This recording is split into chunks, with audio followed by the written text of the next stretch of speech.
Salve, salve nação, vambora com mais um vídeo aí falando sobre o nosso Flamengo, né? Hoje é tudo ou nada, ou o Flamengo perde ou o Flamengo entrega o jogo, né? Uma dessas duas opções tem que acontecer no jogo, né? Eu acredito nisso? Não acredito, por quê? Porque o Felipe Luiz não vai deixar isso acontecer, né? O Flamengo entrar mole, despreparado aí, o Flamengo se preparou muito bem para esse jogo aí, né? O Felipe Luiz, ele prega muito profissionalismo e seriedade durante os jogos. E nesse jogo aí não será diferente, né? Sabemos que o Flamengo sim pode ajudar o Fluminense a escapar do rebaixamento, porém é aquilo. Queria que o Flamengo entregasse. Não vai acontecer, mas fazer o que, né? E vamos falar também sobre a provável escalação do Flamengo. O Flamengo tem vários jogadores ausentes, né? Ou contabilizando como desfalque, né? Então poderia entrar com um time sub-20, né? Não vai acontecer, mas espero que o Flamengo perca esse jogo aí, né? E o Criciúma vence esse jogo, pelo amor de Deus, tem que vencer, né? Fez 2-0 diante do Corinthians, mas depois levou virada, né? Ou um Alan, né? O Alan, que é um jogador tão contestado no Flamengo, ele poderia entrar e fazer um gol contra, né? Nunca te pedi nada.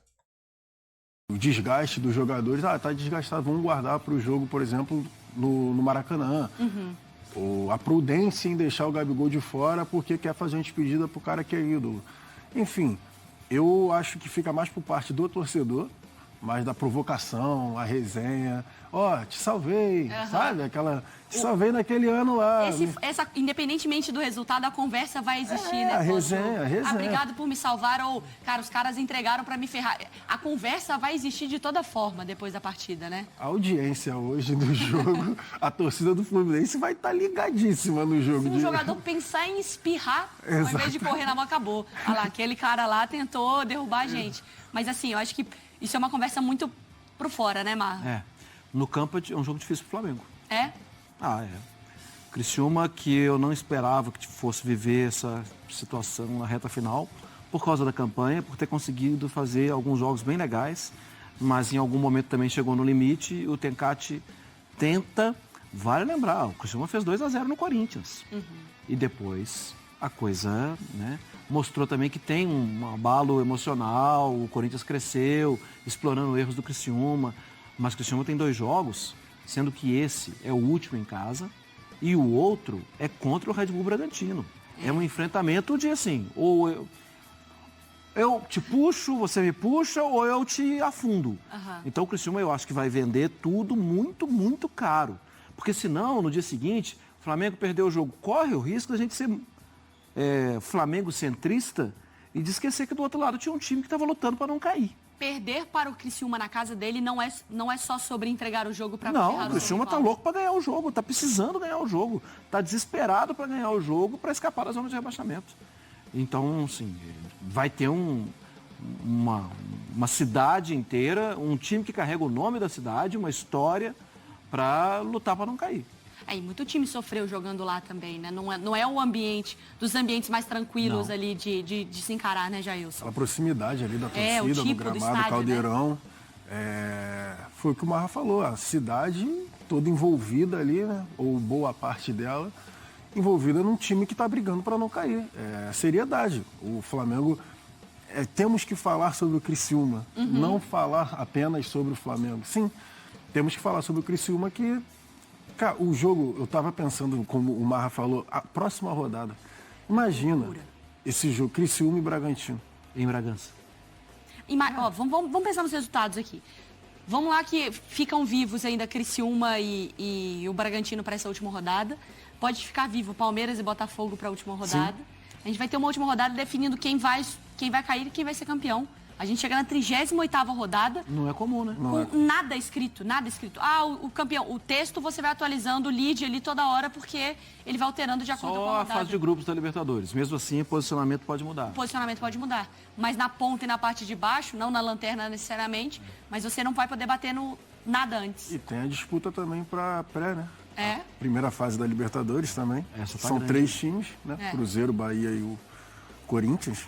Então, que fique que última rodada de Campeonato Brasileiro. Impressionante. Mas pensando em material, o Criciúma ele jogou para não cair nessa temporada? Assim, Jogou para não cair. É. Essa é uma realidade de quem vem da segunda divisão, né? Precisa ficar mais um ano na primeira divisão, porque vai acumulando um pouquinho também de dinheiro, né? O Criciúma é um clube que conheceu a glória e conheceu também terceira divisão, é complicado. Para mim tem um trabalho muito sólido. O Tencati chegou a ficar, acho que 8 anos no Londrina, né? Ele consegue fazer bons trabalhos que dão condição ao clube, né? Financeira, inclusive, porque acaba vendendo jogador. Mas, Mariana, era muito difícil competir nesse nível. E ele sempre soube disso. Eu acho uma pena ter chegado nessa situação, mas é uma realidade. Times que vêm da segunda divisão costumam passar por isso. O torcedor do Fluminense vai torcer pro Flamengo hoje?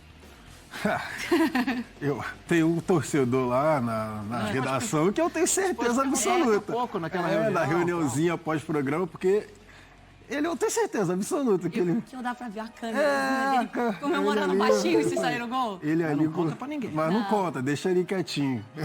Agora, E o Flamengo encara hoje o Criciúma, repleto de desfalques. Roda VT. Mesmo sem objetivos no Brasileirão, o Flamengo foi recebido com muita festa em Santa Catarina.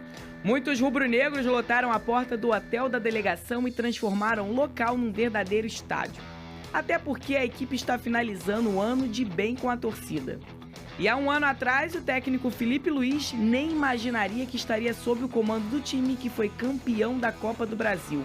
No dia 3 de dezembro, o Felipe fazia seu último jogo no Maracanã, marcando a despedida dos gramados. E agora, em 2024, está vivendo momentos mais que especiais com o Flamengo.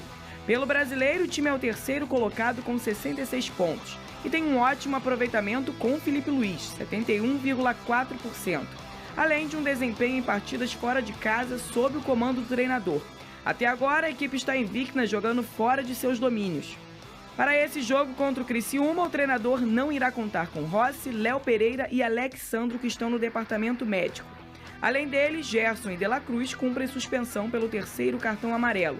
E Gabigol, que está pendurado para não ficar fora do jogo de despedida de domingo. Já a boa notícia é que a equipe terá de volta Luiz Araújo. O jogador está fora dos gramados desde o dia 15 de agosto e retorna nesta reta final de campeonato. Além dele, Eric Pulgar, que completa 100 jogos nesta quarta-feira, está de volta ao time. O Flamengo não tem mais expectativas no Brasileirão, mas quer seguir trilhando o caminho das vitórias. Para quem não tá muito por dentro, é um jogo também importante pro Fluminense. Não determinante, que ele só depende de si, mas importante, né? Ajuda um pouquinho se o Flamengo vencer o Criciúma, e aí já joga uma terra na cabeça do Criciúma em relação a questão de... Ele briga direto ali com o Fluminense, né? Ô, Vene Casagrande, quantas vezes a gente já não viu nessa temporada o Flamengo, com grandes e muitos desfalques, performar muito bem, fazer bons jogos e, sobretudo, vencer, né? Se a gente for olhar o retrospecto dos jogos em que o Flamengo não tinha os seus principais jogadores, o Flamengo venceu em quase todos eles. Eu não sei nem se em todos, mas em quase todos, com certeza. Claro que o cenário, o contexto era totalmente diferente. Nesses outros jogos tinha uma motivação a mais, o Flamengo ainda buscava títulos, enfim. Nesse caso não tem nenhuma outra motivação, mas assim, só o fato do jogador entrar em campo, vestir a camisa do Flamengo, acho que isso aí eu já considero uma motivação super especial. Os jogadores, eles não podem relaxar só porque o Flamengo não tem mais nada a disputar na temporada. Muito pelo contrário, eles têm que honrar a camisa, eles têm que honrar o salário deles, então não vejo motivos para não ganhar o jogo. Tem que correr atrás do resultado, sim. O torcedor brinca dizendo que tem que entregar porque tem que prejudicar o rival Fluminense. Mas repito, gente, institucionalmente falando, o rebaixamento do Fluminense não seria nada bom para o Flamengo por conta da parceria no Maracanã. Pelo menos é isso que eu escuto no lado da diretoria rubro-negra. Independentemente dos desfalques, são 10 no total, eu acho que o Flamengo tem condições de vencer o Criciúma lá. Não estou aqui dizendo que vai vencer, vai ser um jogo extremamente difícil, até porque o Criciúma é um jogo de vida ou morte para eles. Eles vão querer dar a vida dentro de campo e é um time muito bem treinado. Encarar o Criciúma lá, na casa deles, é um obstáculo muito difícil para qualquer time, não só para o Flamengo, que está recheado de desfalques. Eu acho que o Flamengo tem condições de vencer, independentemente dos desfalques, independentemente da motivação. Agora, se vai vencer ou não, é uma outra história. Já tem o time, Vene? Não tem o time não, acabei de perguntar. O Pulgar joga? Pulgar joga. Ele Pulgar tá com de... uma marca interessante aí de quantos jogos com o Flamengo? Pulgar, não sei de cabeça. Eu acho que ele vai, mas ele vai atingir, ó. Quer ele ver? joga sim, ele tá de volta. Se ele jogar hoje, ele completa 100 jogos, Pedrosa, o Pulgar. O Pulgar é um ótimo jogador. Talvez o único defeito do Pulgar é que ele toma cartão amarelo de forma muito fácil, assim, de forma boba. É claro que ele joga numa posição que é o de primeiro volante, que naturalmente você tem que matar contra-ataque, naturalmente você tem que ter uma pegada maior para proteger a zaga, mas ele tem esse defeito. De resto, ele é um baita de um jogador, saída de bola qualificada, consegue dar passe em vertical, tem tranquilidade também, tem disposição para poder correr, o que é muito importante quando você vai preencher espaço dentro do meio-campo. Eu gosto muito do Pulgar. Cara, mas se vocês pararem para pensar, e a gente estava falando isso aqui outro dia, né? Como que o camisa 5, quando a gente fala camisa 5, é esse primeiro volante, que antigamente eles vestiam a camisa 5.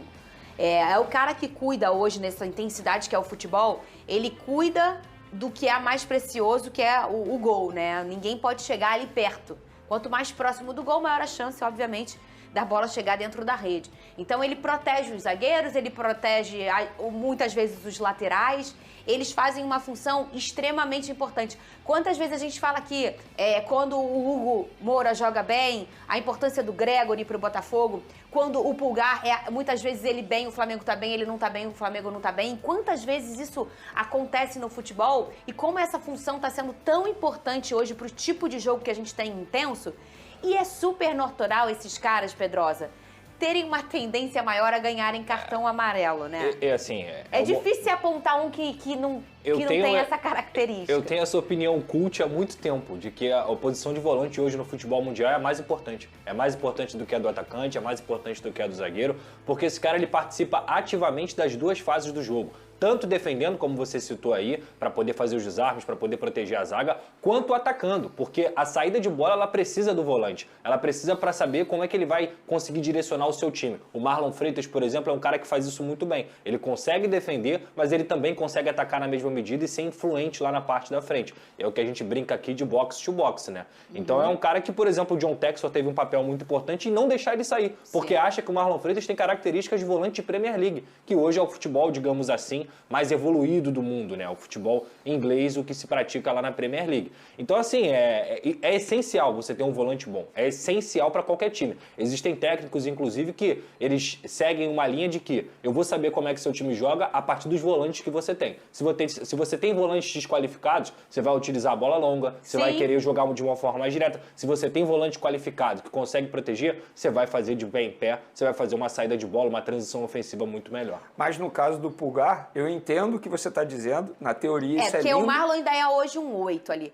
O Pulgar, o Gregory, o Hugo, ele é um 5. Ele é o volante raiz, vamos dizer assim, né? Mas é que isso não existe mais. Não existe. Mas eu digo assim, quanto mais próximo da cabeça da área, mais chance você tem da característica dele ser um pouco mais firme. De pegada. E ele na ganhar teoria, mais cartão, né? Eu concordo com você. Mas se a gente for olhar na prática, os cartões do Pulgar não são por causa disso. São cartões extremamente bobos. O Pedrosa tá certo. Ele precisa evoluir isso. Se a gente for parar e analisar, pega os lances do Pulgar e os cartões, não dá pra você falar assim, beleza, esse cartão aqui era aceitável. Não, ele leva muito cartão bobo, ele precisa de fato evoluir isso. E tem vários jogadores que são assim, tá? O Fagner é assim. O Gregory, que faz uma temporada absurda, a melhor da carreira dele, o que ele faz no primeiro minuto da Libertadores, infelizmente, é um momento que ele não deveria fazer. É uma força excessiva que não é de propósito. O Bruno Henrique também faz isso às vezes. Posso pegar um exemplo que passou? Do jogo. O cara é tão competitivo que ele acaba passando dos limites às vezes. Então ele tem que controlar isso. Eu vou pegar um exemplo recente que passou pelo Flamengo. O João Gomes. Ele tinha uma característica muito mais de marcação que o próprio Pulgar. Perfeito. Mas se a gente for parar e analisar, ele levava bem menos cartões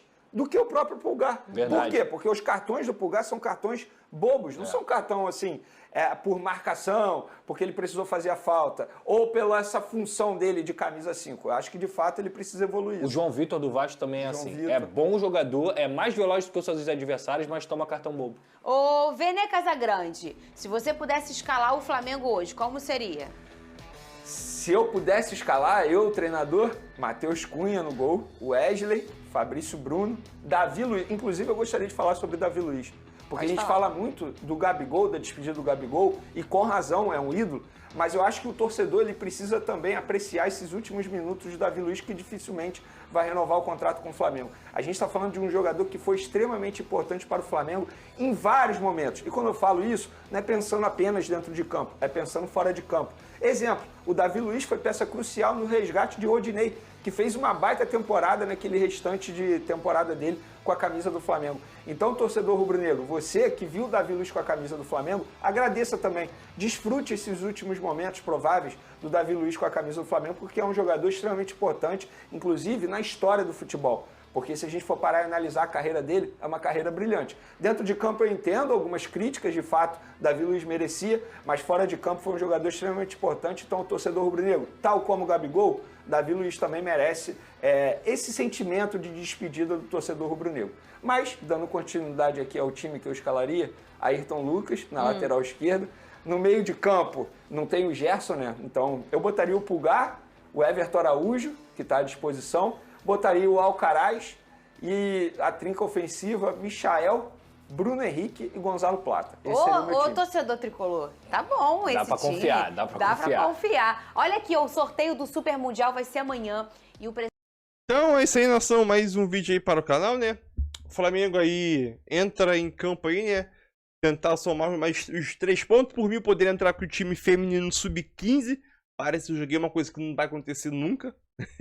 Porém, o Flamengo, obviamente, o Felipe Luiz, ele preza muita seriedade e profissionalismo para os jogadores, mesmo não disputando mais nada no Brasileirão. E pro Criciúma é vida ou morte aí nesse jogo, porque o próximo jogo é fora de casa, diante do Bragantino, disputa direta, né? Ou um dos dois consegue escapar do rebaixamento, ou os dois cai abraçado para a Série B, né? Então, a provável escalação do Flamengo para esse jogo aí, né, é Matheus Cunha. O Matheus Cunha, ele é muito questionado pela torcida por alguns quesitos aí, principalmente quesito falha. Mas a única partida que o Matheus Cunha não sofrerá crítica se ele falhar é nesse jogo. Sinceramente, é a única partida que o Matheus Cunha, se falhar no jogo, não vai sofrer nenhum tipo de crítica e julgamento, é nesse jogo aqui, né? O Wesley, Fabrício Bruno, Léo Ortiz. Léo Ortiz não estava poupado ou suspenso, alguma coisa? Suspenso não iria viajar, mas tudo bem, né? E Ayrton Lucas, né? Érico Pulgar, Everton Araújo e Alcaraz, né? Michael, Bruno Henrique e Plata. Então, é aquilo. Vamos esperar agora aí, né? Essa situação aí. Eu espero que o Matheus Cunha, nesse jogo, definitivamente, dá aquela falhada, né? Olha o chute de fora da área! Ih, frangou, a bola entrou, gol do Criciúma. Eu trocaria aqui, tiraria o Pulgar e botava o Alan. O Alan, começando como titular, seria o cara, né? Ou entra no segundo tempo e acaba fazendo um gol contra, né? E o Criciúma vence o jogo. Seria amado pela torcida aí, né? Então, palpite. Meu palpite hoje é 2-1 Criciúma. Hoje o Criciúma vai ganhar o jogo. A gente tem que ser realista, né? A gente tá torcendo ao favor do Flamengo e do Criciúma também, né? Então, 2-1 Criciúma hoje.